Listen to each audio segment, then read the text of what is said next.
I'm a Vim user, and I've started my videos way too many times with this phrase.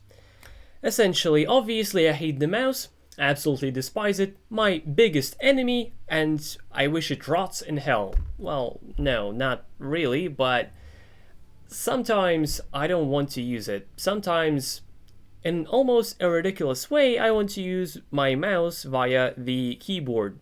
So I decided to make something to make that an ability. Vim mode is now something that I can toggle, and now by clicking the keys on my keyboard, I can move my mouse along with some other stuff. So first of all, I can move my mouse to different parts of the screen immediately. Same thing, but to the top, and then same thing, but to the bottom.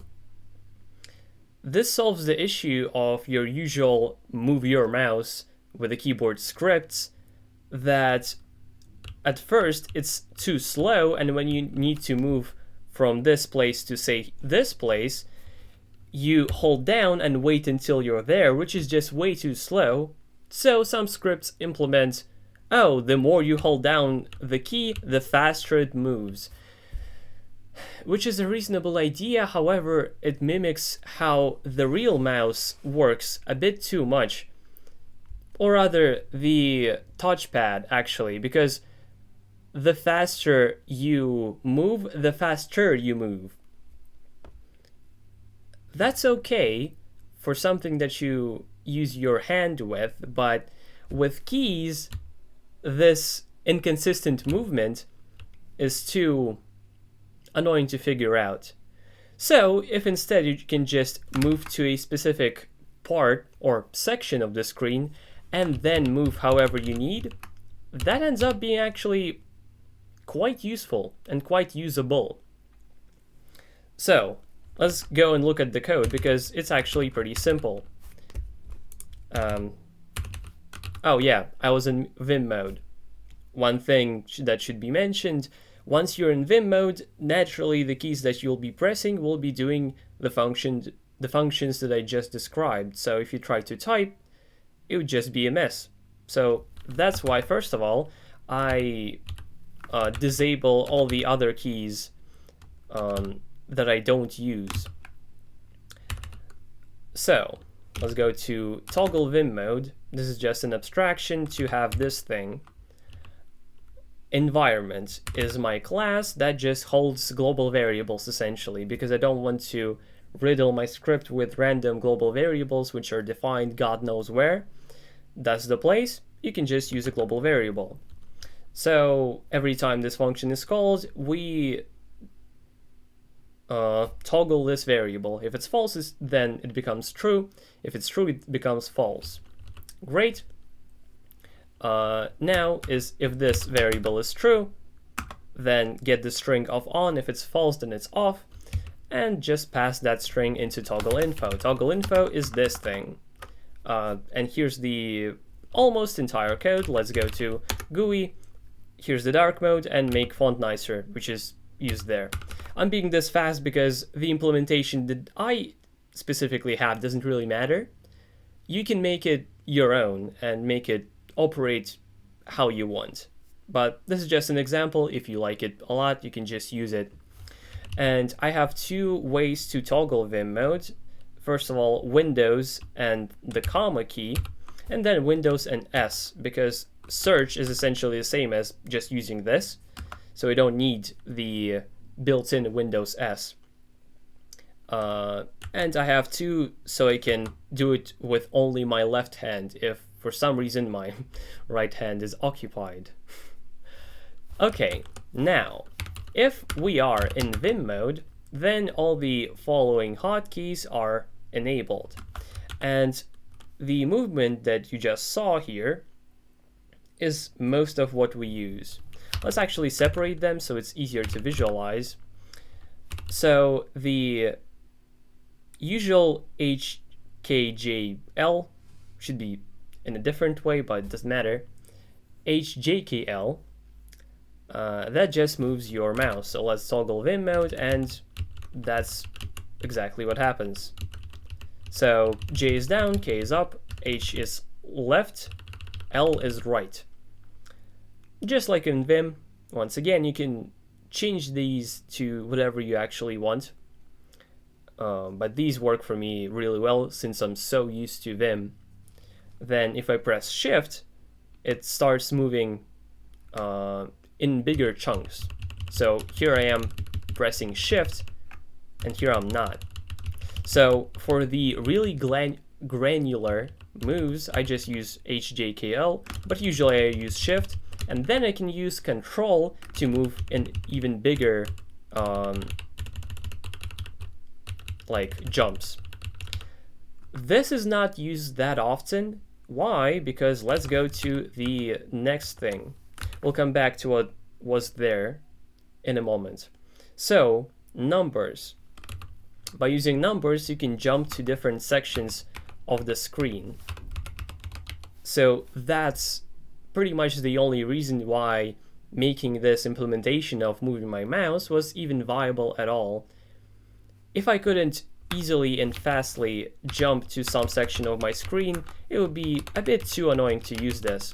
But since I can press, say, 9 to go to the 9th part of my screen, or maybe 2, it gets way easier. So here we're using the normal mouse move function of AutoHotkey, and all the values that you see here will come back to look at after. You don't have to do it this way, I just did it in abstraction so it's easier to work with. So, and once again, we can press Shift, which is the next part of it. We can press Shift to go to the top, so same thing, but not in the middle of the screen vertically, but at the top. And then Control for the same thing, but bottom. I think that's a pretty smart idea. Before we get to the other things, let's cover this. So, naturally, when you're using the mouse, you also want to click. You can. Let's go to my course. So, okay, let's click something. Actually, okay, let's go here, and maybe I need to click it. However, I actually don't. I can press U for that. And then if I need to shift click it, it's Shift U, Control click it, Control U, so on. Like, you don't have to come up with some ridiculous ways to Control or Alt or Shift click. That's just built in. U is click, which is glorious. Then I is middle click, and O is right click. As you can see here. Oh. It can get some time to get used to actually disabling Vim mode when you're no longer needing it, but at the end it becomes pretty natural. But then sometimes we need to hold click and then move somewhere. I have an example. Say there is this window, and for some reason we don't have a better way of moving it to the left. So what we would do is go here, and we need to hold down, then move, then no longer hold down the key. For that, I use Windows and then UOI, as you can see on the left in the code. So Windows U, let's just move now, and it moves the window because I'm still holding down the left click. And then I press Windows U again, and I finished moving this window. Same thing can be done for the middle click, as you can see here, and for the right click. However, okay, I know at least one app, FL Studio, where you hold down middle click to move. Okay, but when was the last time you needed to hold down right click to do anything? I don't remember any. However, maybe that's useful. But naturally, holding down and moving with the left click is very useful, so that's how I do it. That's mostly it, so actually, let's go to the abstractions that I have here. So, hold if up. We pass the name, or rather the character, of the type of click, so L for left click, R for right click, and M for middle click. And if that button is down, then do the up motion. But if it's not down, so if it's not clicked currently, then you click it down, but don't do the up motion. So essentially this is a toggle that every time you call this function, it either holds it down or releases it, which is exactly what we want. Okay. We have these move right, move left, so on. Let's see what those are, and those are just mouse moves that are hidden so it's easier to work with. So let's do this magic. Hold on. Here we are. So this is fine, maybe, but there are just way too much stuff that I don't need to retype every single time. So for that reason, I just have these couple of functions to abstract it away. Here we just need to pass how much to move, and we specify where we do in the name of the function. You can figure out, if you know the parameters of mouse move, what this means, but if it just says move right, it's far more obvious, so that's why I use them. And what I have for the actual moves: small move, medium move, big move. They are specified here in the mouse class. And in case I need to change all the small moves, I just change the number here instead of having to change it in every occasion. Alright, that's it for that. Mouse move. Here we have even more stuff.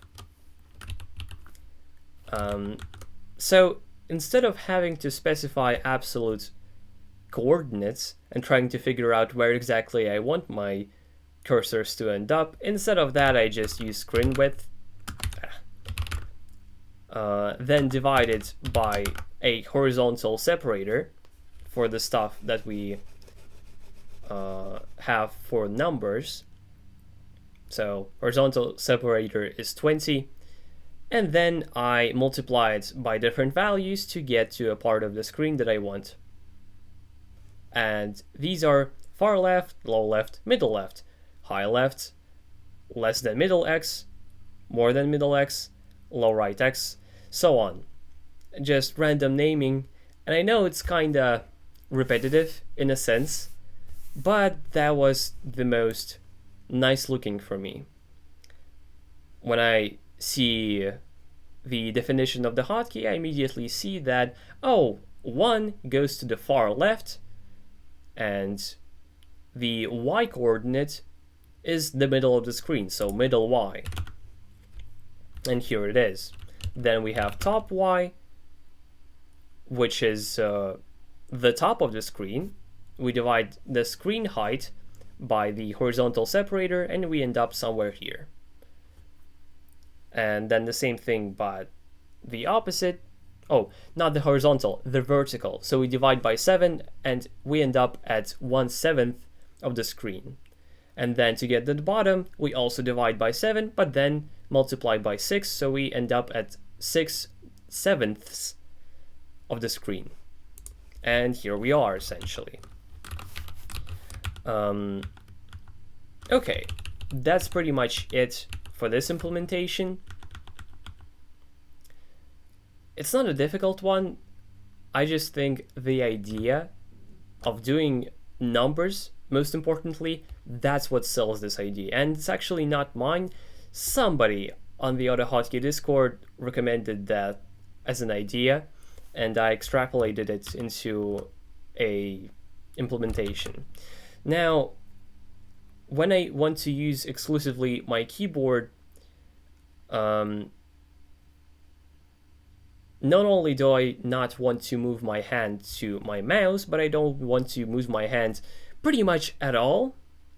So when you need arrow keys, or maybe keys like home and page up, page down, insert, delete, you still need to move your hand quite considerably. And it's like a whole move, which isn't too bad, but I always find myself being annoyed at it. So that's why I also remap a place for arrow keys. And let's go to somewhere where I can show that off. Discord. Let's type some text for showing off. Okay, now when we go to Vim mode, I have first of all S is up, D is down, A is left, F is right.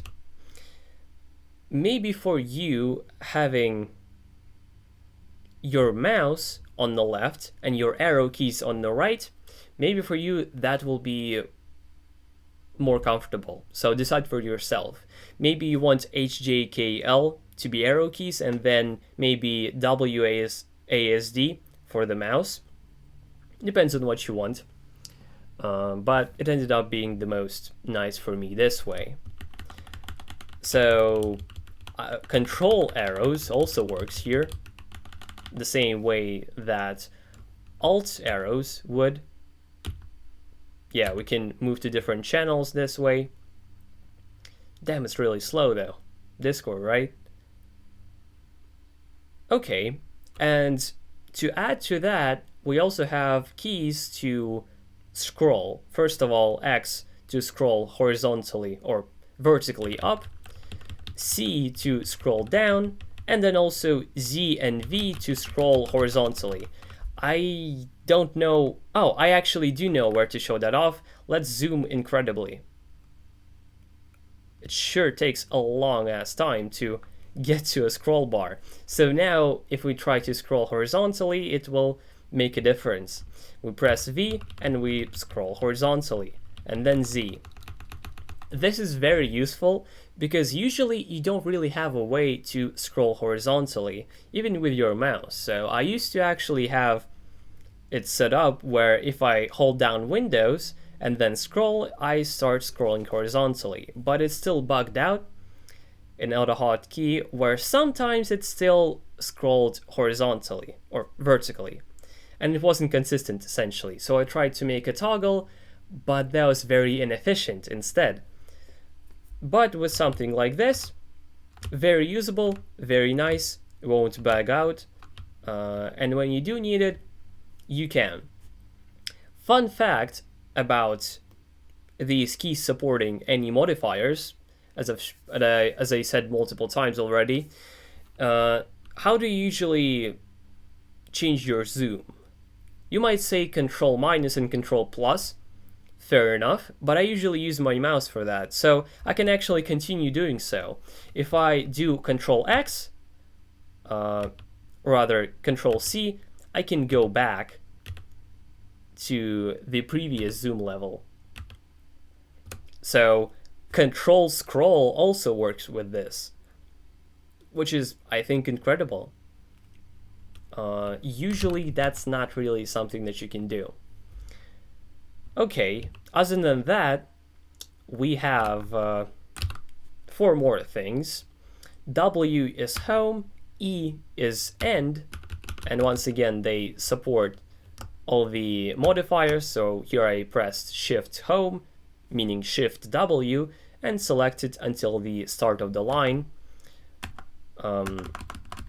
Strange that Escape is not working for some reason. Maybe the window got deactivated somehow. Okay, and then we also have Q for page up and R for page down.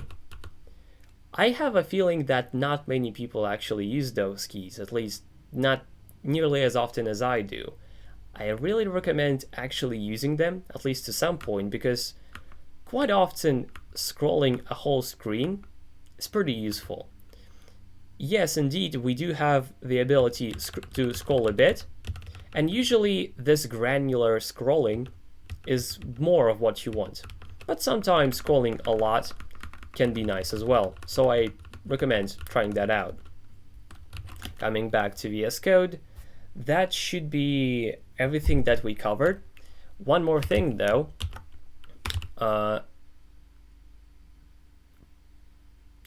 Once you press a key, there are two motions, the down motion and the up motion.